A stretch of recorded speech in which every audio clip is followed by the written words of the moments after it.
Good evening, everyone. As you get signed in, you will see a poll up on your screen. If you could take a minute to fill that out, that would be great. It's just to give us an idea if you've attended any of our webinars in the past. As we wait for everybody to get signed in, I'd like to introduce myself. My name is Madison, and I'm a BCBA. I lead our professional development program, and I'll be available to support you throughout tonight's webinar. In addition to that role, I work alongside other BCBAs on a clinician-led recruitment team, and I support in the effort in recruiting quality professionals to join our team. If you are interested in joining Manhattan Psychology Group, please indicate so in the post-webinar survey at the end of this webinar, or you can always email careers@manhattanpsychologygroup.com. I see we have a lot of new attendees, so welcome everyone. Okay. Perfect. I'm going to leave that up for a little bit longer, but I'd like to tell you a little bit about Manhattan Psychology Group. We were established in 2011. We've continued to grow our team consisting of adult and child psychologists, neuropsychologists, behavior analysts, special educators, licensed social workers, and behavior interventionists. As a team, we're committed to wraparound care, which includes a wide range of services from mental health and testing to ABA and educational services. This holistic approach allows us to address various needs and challenges with compassion and care.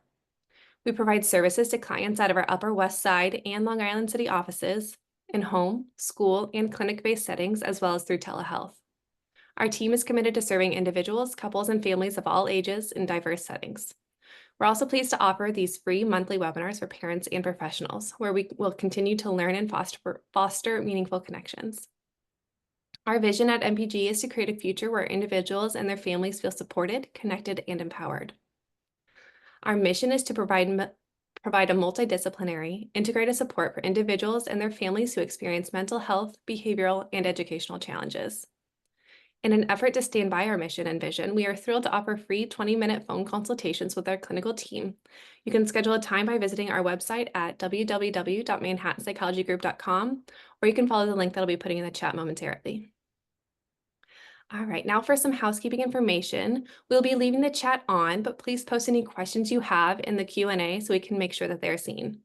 If there's time at the end of this presentation, Mara will answer some of these questions. And now I'm excited to introduce Dr. Mara Francis. She is a child and adolescent and adult psychologist who received her bachelor's in psychology from Pennsylvania State University and went on to earn her doctoral degree in clinical psychology from St. John's University. She has extensive experience working with children, adolescents, and their family, and she uses a client-centered approach to meet children and families at their level to help build self-efficacy over time. Mara is formally trained in cognitive behavior therapy and uses a variety of different evidence-based interventions in her practice. She is passionate about working with individuals and families from a diverse array of communities and backgrounds through a multi-systematic approach, providing advocacy and treatment. And now, without further ado, I'll hand it over to Dr. Mara Francis.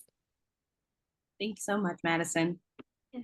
All right. Well, welcome everybody. Thank you for joining me this evening. I know that it's a little bit late. Daylight savings is kicking in. It's really hard to stay up once it's dark outside, but I'm very excited to present on this topic. I think it's a very relevant topic. I think it's a topic that comes up a lot in my practice with a lot of families. And so I'm hoping that, I can present the information, but also you all can share a little bit of insight or maybe have some questions about how this can apply to you and your family, and most importantly, your children or child. Oh, there's me. Okay. All right. So objectives today, I really want to focus on psychoeducation around holiday stressors. I do want to focus on the dynamic that happens between the parent and caregiver and the child during this time. It's a unique dynamic that we don't see all year around 365 days. So how do we, kind of look through it, this unique perspective of the holidays, foundational skills around behavior management, and most importantly, and all the things that you're probably here to join and listen to, is those proactive tips and strategies to help you set you and your family up for success. All right, so 'tis the season. It's almost Thanksgiving. If you celebrate, and a plethora of holidays are, coming to follow. So, we usually attribute the holidays with positive attributes, whether that means to visit family, having time off from work, maybe you like to travel during, the holiday season. Your children are off from school, right? So there may be those opportunities to spend some more time together. But I think what a lot of people can really relate to, especially on this webinar, is that the holidays are also associated with a considerate amount of stress. There's a lot of things that go into planning the holidays, whether you're someone that, like I said, like travels, right? If you're hosting friends or family, right? Work demands tend to get a little bit more intense. So stepping away from work can be really hard. And then also it's a transition for your child, right? So they're transitioning away from school. It's less structured time. So it's like, well, what do I do with all the time that we have and also being on top of everything else that we have to do for the holidays? So it's a lot of stress, a lot of pressure, all those things. I'm sure all of you can relate. So, some specific ways that the holiday season contributes to stress. One, I think, is financial strain, right? So, that really looks like, could be a lot of things, right? Like with your work schedule, with budgeting, gift giving, being able to have certain resources host, whatever it is. Finances tend to be really difficult around this time, depending on, whatever your circumstances are. Everybody looks a little bit different when it comes to this realm. There are social and those professional obligations, right? So we tend to be a little bit more social around the holidays. For some people, that can be really great, a really great way to kind of just like decompress. Other people, it might be a lot for them to be social and be around family, and that goes into the family dynamic. So sometimes, all of us don't come from the greatest family dynamics, or sometimes we may have to put on a certain face or a mask or certain expectations when we're around certain people within our family. And then navigating some of those dynamics can be challenging. Loneliness is a really big thing that comes up during the holiday season, especially around grief and loss. So we're going to talk about, what are some ways that we can deal with that if that applies to you as well. Traveling, which I think is one of the most big things that happen or that really comes up, and a lot of parents are like, it's a nightmare to travel with my children for a multitude of reasons. Physical and mental wellness tends to sometimes take a dip during this time because you're overextending yourself, or maybe this is a time where there may be some unpleasant things that are associated with the holiday season. And then lastly, overcommitment. Again, we want to be these social people. We want to do everything around the holidays. We do typically have a really great time around the holidays, but sometimes we put too much on our plate and it becomes very overwhelming. All right, so before we go into all of the tips and strategies, and I'll kind of talk a little bit why I kind of formulated or I like formatted this presentation this way, but I really want to talk about skill building strategies first, right? So, I really want to talk about why these skill building strategies are foundational in addition to the tips and strategies that I'm going to give you later. And I always like give the spiel to my families that I work with about short-term versus long-term outcomes, right? So especially because I do a lot of parenting work, it's really coming in and challenging a lot of the things, the status quo that you may be used to, whether it was the way that you were raised, or maybe it was like the opposite of the way that you were raised, and you really want to do things differently.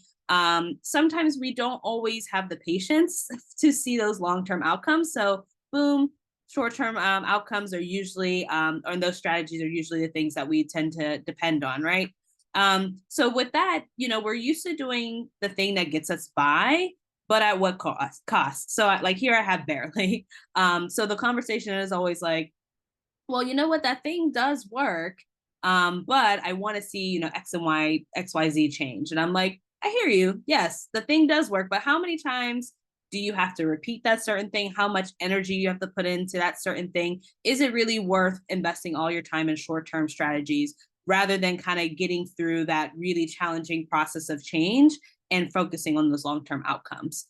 So you'll hear me talk a lot about like consistency, predictability, and how that is really affected with long-term outcomes. But that's the goal for today. I really want you guys not only to take away from these tips just to use for the season, but for all seasons. And you can always shape and adapt some of these things as your children develop and grow, as your family gets bigger, as you go through different challenges, or even really great moments too. We want to make sure that we're building on great memories, and not just focusing on just behavior management. All right, so I love this hierarchy. And I think it's a really great visual to describe these skill building tools that I want to teach you all. So this is my hierarchy of behavior techniques. And right there, holding up the little hierarchy is you all, because this webinar is going to be all the information that you need in order to hold up this hierarchy. So you are a really key factor in this. So here we have at the bottom, set the stage for success, followed by positive attending and active ignoring. And then lastly, giving good directions. And there's a reason why that the hierarchy is stacked in this order. So we want to start at the base, the foundation, where a lot of those skills are very rich and it's going to hold everything else up. So over here to the right, you'll see that it says start here and use frequently. And then as we go up the hierarchy, we actually want to use those things less or use them sparingly. So we don't want to use the skills just to use them. We want to make sure that we're, a little bit calculated in how we do things. So we wouldn't go down the hierarchy because I don't want you guys to just lead with giving good directions, because then you're just going to be a drill sergeant all the time, and that's no fun, and that's not going to really solve some of the things that you really want to change. But I think it really helps us look at behavior through a more positive opposite outcome, because I think we're so used to as a society just to say like, don't, stop, no. Let's teach our kids how to do things rather than teaching them on what not to do. And believe it or not, you'd be very surprised that when we tell kids like, no, don't stop, it's like something doesn't click in their head and they don't know what the opposite thing to not do is. So we want to make sure that we set those clear expectations, which is part of the setting the stage for success process, and then following everything else that comes after that. All right. So first, I think it's really important to mention that we want to feel like we're in control, right? And I like to always start this off by saying that it's important to build emotional resilience. So emotional resilience is very important to me because I think for very long, and we were all kids once. Sometimes we really praise kids for being resilient and getting through really hard things. And I think that that is a really great skill to praise a child for. But some things, and this doesn't really apply so much here, but it's just kind of food for thought. It's, some kids or some individuals go through things that they shouldn't have to go through. And so what does that praise look like? So instead, I like to say, I rather us like, praise for emotional resilience, because there are going to be tough moments and tough things in life. And how do we get through it based off of like, really high emotional intelligence? So as caregivers, as parents, a really good way to foster emotional resilience in your kids is first is, and most importantly, is attending to that positive behavior. So sometimes it's very, very common to let those positive behaviors fall backside, because that's the thing that we want them to do. So it feels like, oh, okay, finally the battle is over, right? We want to notice those things and we want to give our attention to those things rather than the negative behaviors, because believe it or not, it actually does like an inadvertent effect. So when we give our attention to negative behaviors, those behaviors stick around. And then when we're not giving those attention to the positive behaviors, those are the ones that are kind of fleeting. They're not really often, around and all that stuff. So we want to do the opposite. We want to give all of our attention to that positive behavior and not so much on the negative behaviors. Now, of course, there's limits to that. But I'm talking more of like the behaviors that are like whining and, maybe annoying, taunting, things like that. So it does require parents that kind of have the emotional distress tolerance to deal with making this change or shifting this perspective and behavior management. And then that helps you manage your child's big emotions, right? So we want to normalize that big emotions is typical. We all have emotions. We're humans. This is part of the human experience. Some kids and some people experience emotions much more intensely and frequently than others, and that's okay. We don't want to, deny their validation of their experience. We want to sit there and we want to embrace, but we also want to teach as well. And then lastly, we want to help yourself. That's most important, right? Help yourself manage your own thoughts and feelings. So it's kind of like the airplane oxygen mask analogy. You can't help others put their mask on if you don't put on your mask first. So making sure that you are able to notice the signs of when you need to take a break, notice some feelings that you're experiencing and how that influences your behavior, and how to find ways to really give attention and tend to that. So first, how do we manage big emotions? I think validation is a really huge thing. And I always like to preface this by saying that validation is not a skill that, like basically gets people off for free for, lack of accountability of behaviors. But this is really just to focus on emotions. So validation communicates to an individual that their feelings make sense and they're understandable given that situation. You're validating the emotions, you're not validating the behaviors. I cannot say that enough. So that does that. So that looks like not, it doesn't always mean that you have to agree. You can disagree. You don't have to like what they're doing. But you're just, again, like you're validating where they're coming from. If you have a child that tends to tantrum and they tend to throw their toys, right? We're not saying, oh, it's okay to throw your toy. You can say, I see that you're upset. I understand that, transitioning off of screen time is really hard and you're upset about that. However, we don't throw our toys. So let's try to find another way to communicate our big feelings. So things like that. So again, you don't have to agree. You don't have to validate the behavior, just the feelings. And why is this important? It helps individuals identify their own emotions. And also it shows that you're acknowledging that there's that connection, that dynamic, that you're showing empathy, right? So that helps decrease the intensity of emotions because you're creating a calm and safe environment. And it also just helps individuals feel heard and understood. Just think about times where you feel emotionally validated and how that really impacts and influences your decision making and your behavior. It just only helps bring that experience to be a little bit more, just a little bit more just validated and realistic. And it doesn't feel like you're pushing away feelings because it's distressing. It is distressing and we can sit with it and validate it. So how do we validate? So here's some ways that, some examples that we can use. So I think the first one is active listening and noticing. So you are full in listening to what your child has to say. Whether that be you're reflecting exactly what they're saying back, or you are just noticing what's going on in the language that they're using. And you're going to describe the emotion that the child is expressing. I think this is really huge here. So if they're using, I'm feeling frustrated, you want to match that language. You don't want to, kind of jump to conclusions and, what's the word I'm looking for? Kind of proactively guessing like what their feelings are. Just kind of follow their lead and kind of just guide them through the process by just like sitting there in that emotion with them. You want to respond in a way that shows that you're taking your child's emotion seriously. So sarcasm, throw it out the window. Invalidation, throw out the window. Criticism, right? Like you don't have to be a baby about this. You stop crying. There's nothing to be crying about, right? Those are all ways of invalidation. We don't want to approach validation in that sense. It's still the opposite. And then using and instead of but when validating. So we want to use a conditional statement.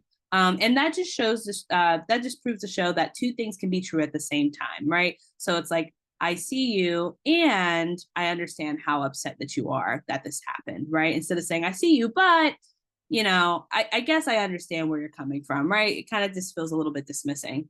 And then again, you can validate your own emotions to show them that, this is my way of relating to you. So there's two examples that I have here. So an example of a validating example would be, or a statement would be, it seems like you're extra worried about getting on a plane tomorrow. Sometimes I get nervous traveling too, so you can talk to me about it. Or you can say, I hear you're saying that you're feeling helpless. I feel that way also. I wonder if we can figure out something that we can control. Okay, so this one's really important here. And this is like my soapbox that I like to go off of all the time, is how do we be a coping model for our children? So that looks like acknowledging your big feelings. That looks like talking out loud what you are doing to cope with your feelings. That's totally fine, right? Normalizing that having a range of emotions is the typical experience, right? So those simple emotions, if some of you guys have seen Inside Out, right? So anger, anger, sadness, joy, disgust, all those things. But there's a lot of complex emotions that kids are still trying to understand and learn, like guilt. It could be jealousy, right? Especially around the holidays. It could be a lot of different things, frustration, and then understanding emotions versus justifying emotions. So again, remembering that we're validating those feelings, but we're not justifying that hitting your brother is okay because you were feeling mad. So an example of a statement of being a coping model would be, sometimes I feel really frustrated when I don't understand something or am stuck on a difficult task. I'm wondering if you feel that way too. So that's a really great way to open up the conversation, showing vulnerability and showing that you're human and you have these experiences as well, and kind of passing it on to your child to see if they will reflect. And I have down here co-regulation, that gets then changed later into self-regulation. I think one thing to keep in mind, and a lot of people on this webinar probably have children of all different ages, some very young, some very like middle age, some older. Your kid is just now coming into the world and learning all these things for the first time. And we've been around for a while, right?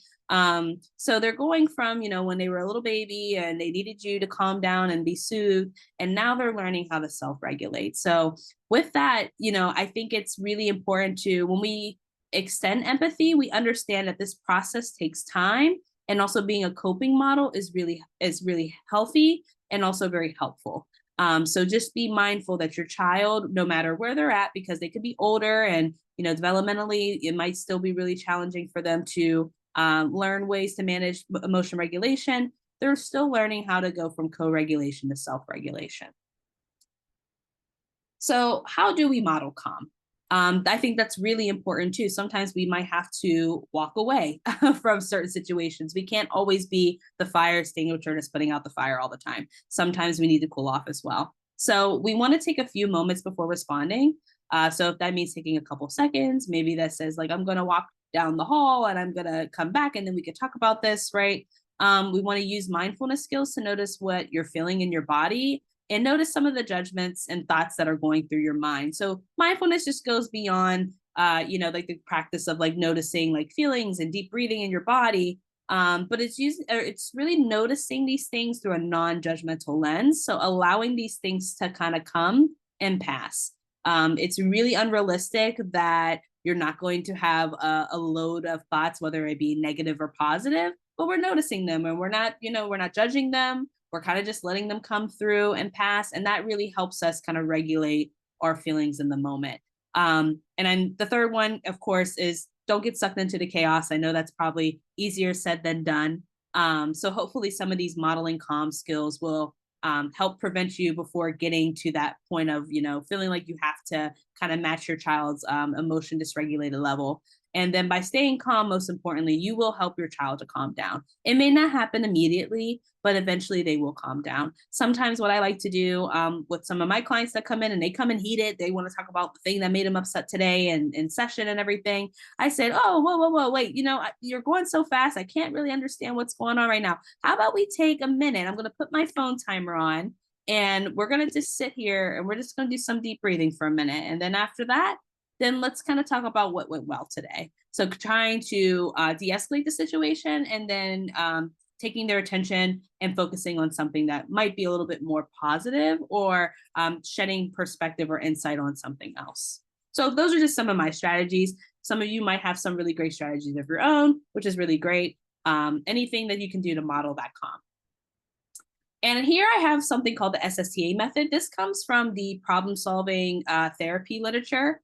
And this is really cool because it incorporates emotions into the problem solving process. Because I feel like for many years, there's always that argument of left brain versus right brain, analytic brain versus emotion brain, right? They could both coexist in harmony, and really they should, because it's emotions are so informative. So we, in social media, whether it's, through, influencers or whoever you follow, I think that there's always this common theme that emotions aren't facts, right? Like they're not. But I always like to say that emotions are pieces of information that help us. So we don't want to give into the emotion in terms of letting it validate our behaviors, right? Like I was saying before about, we don't want to validate a kid that's like hitting their sibling or anything because they're angry, right? But we do want to say like, well, you're feeling anger, you're feeling frustration. That actually makes a lot of sense because I would feel frustrated in this situation. So, let's take a moment to see what that means, right? So the first S in SSTA is stop. You want to notice the feeling in your body and you want to label it. So emotion identification skills are really important here. Literally labeling the feeling goes a long way. So just saying, I feel angry, I feel sad, I feel frustrated. The second S, which is really important, is slow down. So oftentimes with the problem solving process, I often think that we go from stop to think and then act. And, going over this with like my kids, I'm like, how helpful do you think it is to problem solve when you're like super escalated? And they're like, not really much, right? I'm like, are you picking helpful, solutions, or are you picking more unhelpful solutions? And they're like, I'm definitely not picking helpful. And I'm like, exactly. So we want to incorporate a step that really helps us use a coping skill to de-escalate those feelings or those intense feelings of the emotion. That gives us a more calm and clear picture to think from. So once we were de-escalated, we can go to the next step, which is think. And we don't have to think about all the solutions that make sense for the moment. Think about all possible solutions. Start out the really ridiculous ones, right? Some people like to kind of like, visualize in their brain like a file cabinet. Some people like to write out the different solutions, whatever works for you, right? But we're thinking about all possible things, because then we're going to go in and we're going to act, which is pick the best possible solution for that situation. So some of those possible solutions that you came up with during the thinking phase, you may want to revisit that at another time, right? So again, and it's a really non-judgmental way to go through the problem solving process as well. And I just love it. I use it myself, and I think it's one of the most helpful tools. All right. So again, we want to go back into those positive behavior management skills. So we have our skills here. I'm sorry. And these are our pride skills. This comes from the parent-child interaction therapy treatment, so PCIT. And this is really to focus on really incorporating the child in the interaction. So we have a nice little acronym here called pride skills. So the P in pride is praise. So we actually want to label praise what the child is doing. So this goes beyond our praise of like, good job and thank you, right? We want to tell them, what are they doing a good job of doing? Thank you for what, right? Because when you label the behavior and you praise them for that, 9 times out of 10, they're going to want to get that praise again, and they're going to repeat the behavior. So we want to get into a habit of doing that. And with label praise, we know that it increases desired behavior. So the behaviors that we want to see more. And it shows approval and appreciation, which we're going to talk about gratitude later, which is a funny topic. But that's going to really help you, especially if you feel like, your child needs a lesson in gratitude. So you definitely will have to jump in and kind of start that whole skill and perspective.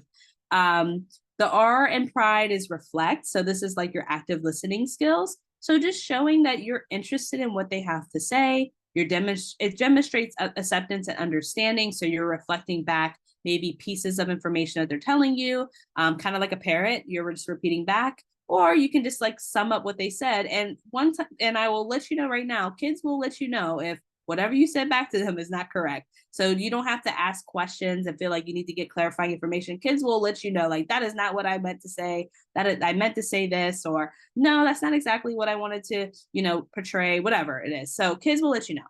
So you don't have to always follow up with those questions. The I in pride is imitate.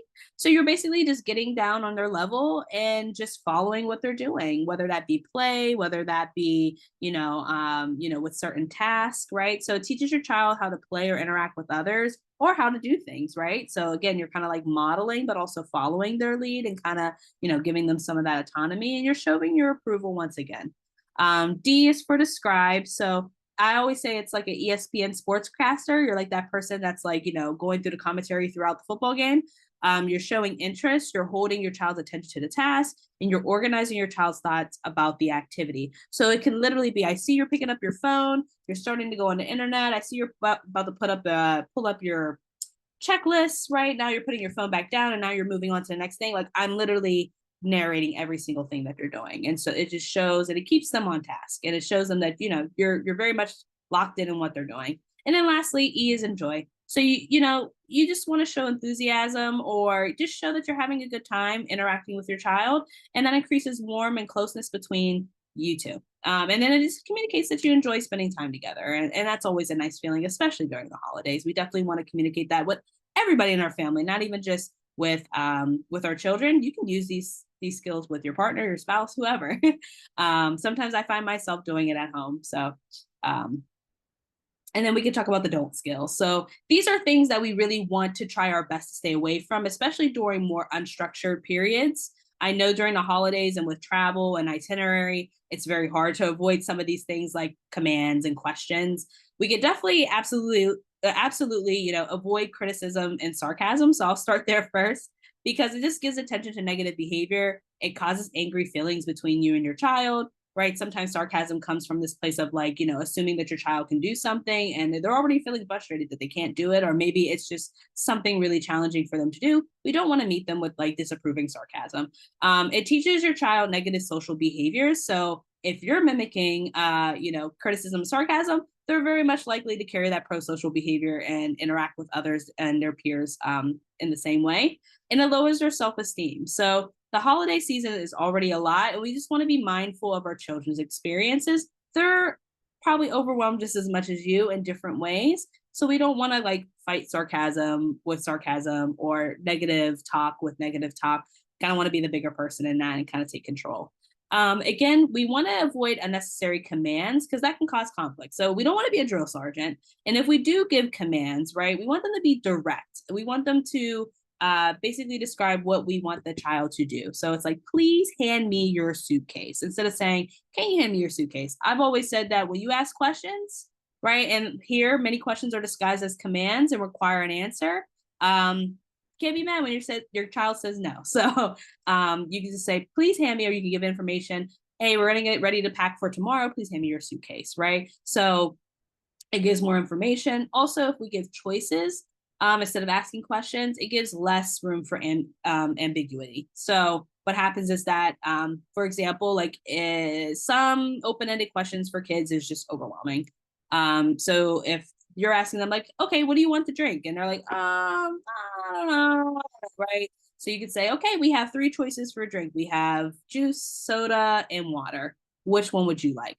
It narrows the choices. They're most likely to answer.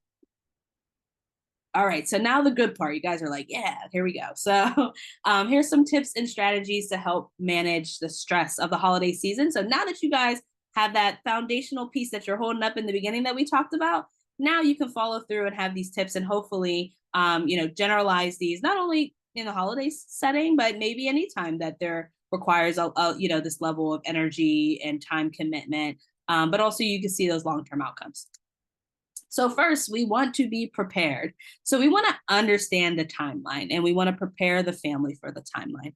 What does that look like? You're literally starting from square one. So the packing process can be overwhelming or the planning process can be overwhelming, right? And some kids, God bless them, they want to be involved as much as they can. They want to help. They want to be, parents helper, siblings helper, whatever it is. And that's really great. But sometimes, as you probably know, like, I just need you out the way and like, not causing more work than what you're actually doing. So I've always said a great reward for good, or I don't want to say good, but appropriate or desired behaviors is have them be a helper. Give them a role. Give them a role that they can handle, though, right? So we want to be developmentally appropriate about the type of roles that we're giving our kids. We don't want to give them like, I want you to book all the plane tickets for the family, right? That might not be something for like a 10-year-old to do, but it's like, oh, maybe you could help me, like fold all the shirts and put them here and stuff like that. So things that, like play on their strengths. If they like to do certain things, have them help you. And then that makes you feel good. That makes them feel good. And that's a nice, warm, and positive interaction. Checklists are really helpful, right? So I have some kids that really love checklists, even if they're not necessarily helping, but they can be like the checklist holder, right? So as you're doing things, you're like, oh, you could check this next thing off. And something about checking off things is just like an instant like gratification thing for a kid, right? Or you can use like stickers, whatever, make it fun, creative. And then you could delegate those tasks as well. So if you have multiple children or, within your, nuclear family, you could just kind of give certain tasks. And then that way, this could be something that you can create for years to come. So it's like, all right, like for me, I know growing up, like my dad was the person to put the lights on the tree. Now that's me because I live by myself. But before he was the light guy, my mom was the garland woman, and then me, I was the ornament girl. So we always had these different things, and we were able to give each other space so that we can do that task.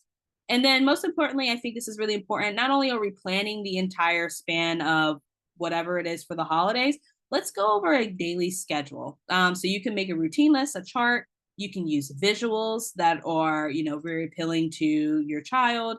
And like I said, you can incorporate the child in that process. So you're just going over the chart or the schedule with them every single day. And again, you can have them check off things that are already done, or you can say, like, oh, well, we did this yesterday. So what do you think we're going to do today? Right. So kind of make it like a fun, interactive process. And that gives kids a little bit of that autonomy piece, because we know kids want that level of autonomy that is appropriate. So we won't want to give them too much, but we also don't want to underwhelm them. And then they're just kind of like begging, begging, begging to be a part of it. So let's make them feel like they're just as important in the process as the adults are. Or if you have older children, like older children are. Okay, so expectations. This is really huge. So, really, around the holidays, I would say let go of expectations and rules that you typically follow. So, this is not to say that you're going to be a permissive parent and just let your kids run all over you, right? We're just thinking about expectations and rules a little bit differently around the holidays. And I think this is a really great time to model flexibility while adapting to the demands of the holiday season. So, what does that mean? So, what are home rules versus vacation rules or family visiting rules, right? We want to modify where you can. So, for example, I have here use of technology. Let's say that your family doesn't really like let your kid be on the iPad a lot during the week. Um, and let's say that you guys have to, just do certain things. You have to keep them busy. Maybe, we want to extend iPad time for a little bit. Right. Or if there's certain rules where it's like, you know what, like I'm going to let them go to bed a little bit later, like 30 minutes or whatever it is. Or we're going to wake up and, have like family breakfast time, whatever it is. Right. It's like you don't have to adhere to the same type of schedule that you do at home. Think about how modifying the schedule for your family can be good for you during this time. Obviously, there are some kids that do benefit from consistency of routines and schedules. So we want to be mindful of that as possible, as much as possible as well. So there may be some routines or maybe some rules that you do need to keep in place, but where can you be flexible in between? And rules may have to look a little bit different according to tradition, right? So, like for me, like we would stay up and watch Christmas movies. And so that means that I'm not going at my typical bedtime, things like that. Again, it really depends on your child, your family, but just kind of like food for thought. And then you want to go over the expectations in the beginning, because that helps sets the stage for success. So you're not just throwing out new rules and like not communicating it with anybody, especially the kiddo that needs that structure. You want to say, okay, we're getting ready to, do X, Y, and Z tomorrow. These are the expectations. I want you to do this. So again, we're doing that the positive opposite language. We're going through that checklist or that routine list and saying, these are the things that I expect you to do. I expect you to keep your hands to yourself. I expect you to ask me if you need to, before you step outside with like, if you're playing with your cousins, things like that. And remember, consistency is key. So consistent practice creates a predictable environment. So the more that you are consistent, your kid will eventually like kind of catch on and get what's going on.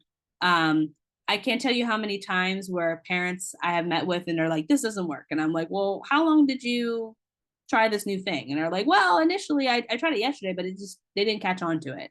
And I'm like, okay, well, we can modify how we problem solve and work around these things, but to completely give up is going to set the bar even like further away, like the goalposts away. So, we definitely don't want to give up when things get tough, because what also happens is that things are consistent and then there's a little bit of a bump in the road, which typically happens to a lot of people. And so we don't want to give up in the middle there, because again, you've kind of like built up this threshold and now it's going to be even more difficult to kind of climb that. So we want to make sure that with consistent practice, there can be modifications. That's totally okay, but that creates that predictable environment for success. We want to respect differences. So creating a designated safe and calm space. And I have here accommodating versus enabling behaviors. So what I mean by that is that I think sometimes because it's the holiday season, we tend to be a little bit lax. And that could be like what we were saying before, like the rules look a little bit different, right? Or sometimes it's like, I need to get out the house or I need to do this thing. And I'm just going to do the thing for my kid so that we can just get the heck out of there. In some cases, sure. Like when you are, up against a timeline or a deadline, like you got to be at the airport at a certain time or whatever. But there are certain things that we still want to foster independence. So we don't want to enable a lot of the behaviors that we don't want to see. We just want to make accommodations. So, right. So that means like creating the visual schedules or talking about the expectations. Those are accommodating behaviors. We don't want to give in and do things for kids, because that becomes very easy. And I like I said, I definitely understand and get that there are some certain behaviors that we do give into. But we don't want to become that person that's kind of like the lawnmower. Like we're just like making things as easy as possible for our kids. We want them to still be, doing the things that they're doing and being.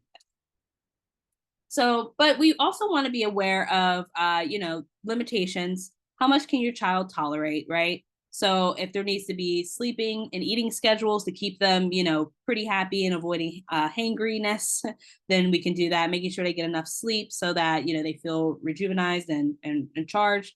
Team effort, which I mean by including the entire family by managing others' expectations and keeping them informed about your child's needs. I remember years ago, I worked with a family and we did some really great work together. And by the holiday season come, their family was like, why are you doing all these things? Like, I don't agree with what you're doing. Right. And that made it really difficult for the parent to really advocate for what their child needed. So sometimes you might have to have those conversations with family members, or whether that be at home or, with people outside of the home, it could be with friends.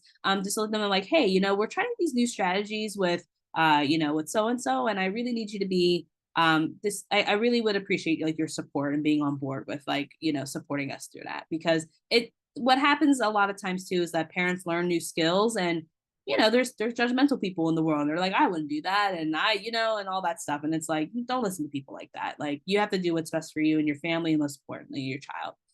We want to reflect and set intentions.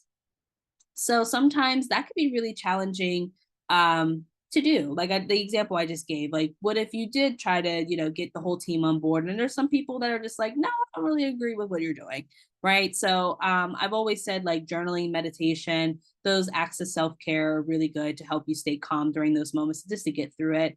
And talking to a trusted relative, partner, or friend to kind of help you, one, validate your feelings of whatever you're going through, but also they can give you some support in that so you don't feel alone.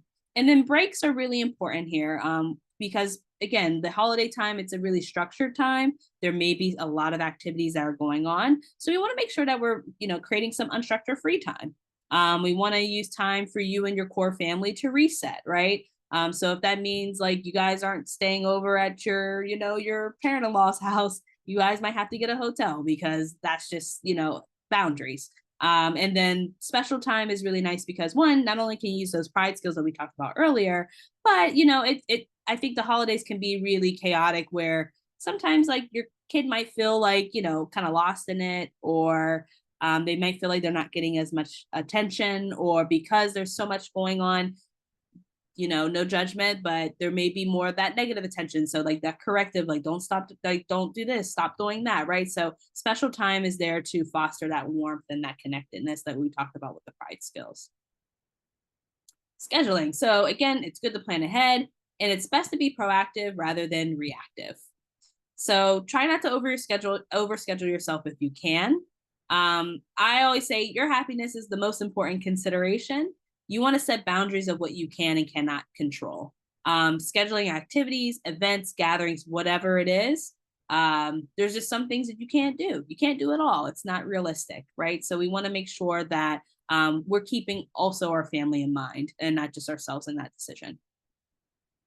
Travel. Okay, so how do we keep children occupied during traveling? So again, it's best to be proactive than reactive. I can't emphasize that enough. Right? So we want to make travel plans as simple as possible to reduce the stress of traveling. So what does that look like? That means keeping a reasonable schedule in mind for the entire family. Some people don't like to really travel during peak travel dates or times. It just feels really chaotic, and a lot of people are just like, I can't really be in the best mindset when there's just so much going on, right? So if you can afford to allocate that time to travel during non-peak times, then hey, everybody's very different, and I think that it's a really great strategy to use. And then have a backup plan, because what if things don't go as well as you planned, or things don't go as according to what you were hoping? We want to make sure that we have multiple plans in place just to kind of jump in and problem solve. Here I have antecedent strategies. So these are strategies are like I always say, like kind of like manipulating the environment or setting the stage. So for kiddos, I think it's always great to pack snacks, right? If they're hungry, that way you're not maybe like spending a ton of money at the airport or, stopping like every 5 minutes on the road. And also sensory tools and toys. So some kids might have like their favorite blanket, a stuffed animal. Some kids might need noise cancellation headphones. Some kids might want to wear, a certain outfit, right? That feels really nice and sensory seeking. Maybe they have like sensory tools, all these things. So we want to make sure that we have those things ready to go in case there is a moment of challenge or there's a meltdown. We can jump in with some of these tools. And I always say pack some small surprises. It's the holidays, right? So maybe you might want to pack like some holiday candy or cookies. And that's always a nice little surprise. And it's a nice little memory to put with the holiday season. And then come up with some travel games, right? So you can say, like, oh, do I spy? I had one family, they like to create these like packets for their family of like I'm probably going to age myself, like the highlights, like the find these, and you go through the picture, and like it's kind of like Where's Waldo, but you're finding all the different items. There's sometimes like coloring books, things like that. So keep your kid occupied and try not to leave a lot of room for boredom, especially if your kid complains a lot about being bored. And then this one, it really truly depends, walking through the plan in real time or setting the stage at home. So maybe your kid has a really hard time with public transportation, public outings, settings, things like that. You can kind of like, it's like a gradual exposure, if you would say. So maybe you guys are practicing like what to do at home when you guys get to the airport. And maybe you guys are like riding the train or the bus like a week before so that they're getting used to being on there, right? So it's kind of like very similar to when kids start school. I always said like that week, let's start that plan already. So let's get into routine. Let's start going to bed early, things like that. That looks different during the holiday season, of course, but making sure that, we can walk through the plan if your kid needs that. All right. So we don't want to sweat the small stuff. So it's good to plan ahead. Again, best to be proactive than reactive. So we want those home rules and expectations about what those home rules look like and the vacation rules, but also we want to embrace those imperfections. So it's very likely, because we're humans, that something will go wrong, quote unquote wrong, right? Because everybody's definition of wrong is different. Or not live up to your expectations. So what do we do in those moments, right? Well, we can assure ourselves that, at the end of the day got to end. That's like my favorite saying. So whether it's a saying to get you through that moment, whether it's self-care, whether it's taking breaks, creating a relaxing surrounding, right? So like if, decorating the house is chaotic, right? Like maybe putting on a certain song or music, maybe putting on, like the fireplace, or like I put on the fireplace on my TV, things like that, things that just kind of bring that joy to me. So kind of helps bring me back to that present moment and just say, okay, like this isn't going to last forever. We will get through this. We have gotten through hard moments before. Again, that emotional resilience piece kicks in. And gratitude. So I think that this is a really interesting topic. Not interesting, but I think a lot of people are like, well, how do I teach my kid gratitude? And I had a lot of families in the past, just in general, like, I show my kid, videos of people who don't have much and to teach them. And I'm like, don't do that. That's not really teaching them anything. So, these are some steps to help you, kind of just model and teach your kid what does it mean to be grateful, and how do we practice gratitude. So you can do it through noticing, so recognizing things that you have been or are grateful for currently. You can do some thought reflection. So why does this make me feel grateful, whether it be an object, whether it be a situation, whether it be the circumstances. Feeling, so emotions due to the thing that you've been given. So this is a time of a lot of gift giving, so maybe spending some time when you're opening up gifts, like, or during, if you celebrate Thanksgiving, right, like taking a moment to say like, what are you grateful for, and like what was your favorite gift today and why. And then doing is expressing that appreciation, which I always say for parents, if you want your kid to be grateful, 9 times out of 10 modeling that gratitude is going to be very important, because they don't really know what grateful is. I think it goes beyond teaching them just thank you. And then, we want to save the lessons and the lectures during a time of calmness and not in that moment. We don't also want to do it in front of other people and embarrass our children. So we can always have those conversations with them somewhere separate and in where everybody is calm. So practice what you preach, most importantly, right? You want your kid to be grateful, maybe you can show some gratitude towards them, right? So modeling is one of the best practices for learning appropriate behaviors. you can express gratitude beyond just saying thank you. You can say, you know what, today was really busy, and what I found so helpful was you helping me with that checklist. I don't know what I would have did without you without that checklist. I'm so grateful that you are such a great helper, right? That feels like $1 million to a kid. You can use label praise, so those pride skills. So we want to praise those pro-social behaviors. So if we see that maybe, I don't know, like big brother gave little sister their toy to play with because she was getting upset, right? We want to pray. That was so nice that you gave your sister your toy. I'm really grateful that she has a really great big brother like you, things like that. Conversations around gratitude. So I always say, like, either in the morning during breakfast, whether it's at, or maybe it could be dinner, or, before bedtime, you're naming 3 things that you're grateful for. Um, that was one thing that my dad always instilled in me, till this day. Sometimes if I'm having a really hard time, he's like, let's name 3 things that you're grateful for today. Or I even say this to my kids. I'm like, all right, let's like name 3 things, or let's name a thing that happened that went well this week or today. So we're just not only focused on the negative all the time. And then performing acts of kindness, like volunteerism. This is the season where a lot of people, depending on, what you plan to do, a lot of people volunteer during this time. And some of those experiences also, invoke a lot of conversation or insight around gratitude. So that can also be an option if that's something that you would be interested in doing with your family. Okay. And then lastly, I do want to talk a little bit about grief and loss. So, feelings of grief can be heightened and overwhelming, or an unfortunate reminder of a loved one around the holiday season. So, first, we just want to acknowledge grief and allow yourself and others to experience all emotions without judgment. So, the stages of grief, which are denial, anger, bargaining, depression, and acceptance, there's a nice little acronym you can remember as DABDA. So, there's going to be a lot of people. If you, like, for me, I lost my grandfather a couple, weeks before Christmas. And we were all over the place in terms of stages of grief. And we just kind of had to accept that everybody's in different places. Grief is not linear, right? So one minute you might be in the acceptance, but then you're back into the bargaining or the depression, right? So we want to normalize that the grief process during the holidays, especially, is really hard, and it's part of that. Sometimes creating traditions is really nice, so that helps with maintaining a routine and less uncertainty.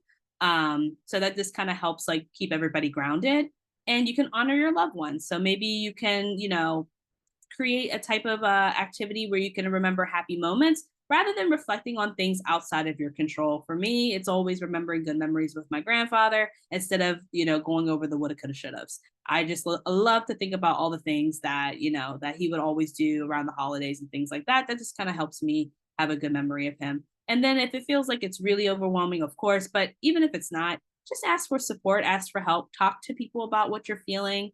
Right, open up that space, that safe space for your kids if they're having a hard time with any loss or grief. And grief, I think, can just be anything. It doesn't always have to be attributed to death, but it could be, just like a different way of celebrating. It could be maybe like there's like a friend that moved away or anything like that. So there's so many things that we can consider a part of grieving. And so I think it's just really important because around the holidays, those heightened feelings of like sadness and loneliness can come along with grief. All right. And then, of course, if, stress persists or intensifies, consider seeking more individualized support from a mental health professional. They will, do all of these skills times 10 with you and individualize it for you, your family, and your child. You could do that through individual therapy, whether they're working with you directly, which is like more behavior parent training. And that's like PCIT, what I mentioned earlier, which is more bug in the air coaching.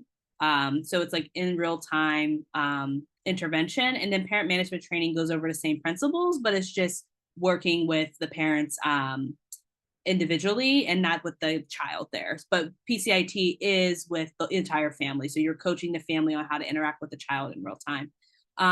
But again, like it can look like a lot of different support because not only do we want you to feel in control during the busy season, but for all seasons. It's not just the holidays. So a lot of these tips and strategies can apply to all year round. So but hopefully these things help you for this season. So thank you so much today, and happy holidays, and I hope you all have a really great holiday season and take care. Thank you, Mara. We did have one question roll in. So what are some books or other resources that would be helpful or would you recommend for tips, resources, and guidance for traveling with young kids? Yeah, really good question. I don't have any specific books, but like you can go online and there's like a lot of, articles that talks about, different strategies that you can do, especially around traveling and ideas. Um, I know this is a little bit different from that question, but one book that I will recommend if grief or like loss is a theme, is The Invisible String. That's a really great book for young kids that are experiencing loss, and that could be a really nice like touching book to go over with them during the holidays as well. But you can pretty much look up these resources anywhere and be creative. Like there's like so many different things like I've come up with alone just in my own interventions where I'm like, oh wow, like and if you know your like child's strengths, kind of play on those things and share ideas, talk to other parents might have some ideas, things like that. Great, thank you. Okay, if you have any questions, now would be a great time to put it in the Q&A so Mara can answer them. If none come to you right now, then and you think of some after we end the webinar, you can email them to professionaldevelopment@manhattanpsychologygroup.com and I'll be sure to send them over. I did link that email into the chat, so you can just copy and paste it over. All right. This webinar was not for CEUs. It was informative parenting webinar on stress in the holidays. On this slide, you will see some of our social media links for different platforms, and our recording will be linked to these as well. The slides, we certainly can email them. If you attended or if you've registered for this webinar, I will be sending out a post-webinar email in the next week or so with the link to the recording, and then I can also link in the slides. All right. This does conclude tonight's webinar. Thank you all for joining us. Thank you, Mara, so much for presenting tonight. It was very helpful and great timing with the holiday season coming up. And I hope everybody can join us for our upcoming webinar in December. All right, thank you. Thank you. Okay.